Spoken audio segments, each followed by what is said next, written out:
Hello, हाँ mummy कहाँ हो? मैं बाहर हूँ बेटा। हाँ मम्मी कब आओगे? बस 5 मिनट लगेंगे। हाँ मम्मी थोड़ा जल्दी आना, मुझे बहुत भूख लगी है। हाँ हाँ बेटा, बस 5 मिनट में पहुँचा। Okay mummy bye. बाय। छो कंहिंजो फोन हुई? मुंहिंजी धीउ जो फोन हो। ॿारनि सां सिंधी बि न ॻाल्हाईंदी आहीं तूं? न न, मां त बचपन खां ई उन्हनि खे नंढा तरीक़ा हिंदी असां सेखारियो त ॿारनि खे नंढपण खां ई सिंधी सेखारी आहे। हाँ, अॼुकल्ह ॾिसो हले सभिनी खे हिंदी वधीक पियो, त इन करे जिते तव्हांजे घर में वॾनि खे वणे थो तव्हां ॿारनि सां हिंदी में ॻाल्हायो था त? पोइ हाणे उहे ॾिसंदा ट्रेंड इहो हिंदी जो आहे। पर ट्रेंड छा, सिंधी भाषा पंहिंजी मातृभाषा आहे। ॿारनि खे सिंधी सेखारणु त पंहिंजो पहिरियों फर्ज़ आहे। हिंदी त उहा ॿाहिरि बि सिखी वठंदा न।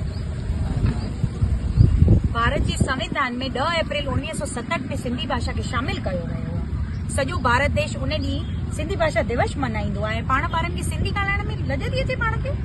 सिंधी शब्द संस्कृत मां आयो आहे, जंहिंजो मतिलबु आहे नदी या समुंड। इंडस वैलीअ जो अर्थ आहे सिंधु नदी। सिंधी थी करे तूं छो थी करे सिंधीअ सां परहेज़? सिंधी पंहिंजी माउ आहे, ॾिस सिंधी ॿोलीअ खे लॻे न ठेस। पहुची भारत देश, तो न कयो हुनजो ध्यानु।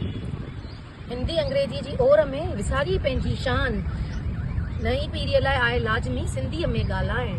फर्ज़ आहे वॾनि जो, आहे इहो ॿिन्हिनि खे ॿोलीअ जो मरहम सम्झाइण। ख़र्च करे हथ जोड़ी पंहिंजी ॿोलीअ खे वधायो, मान वधायो, सिंधियत जो घर में जोत जॻायो। अचो त संकल्प कयूं, सभई गॾिजी घर में सिंधी ॻाल्हायूं।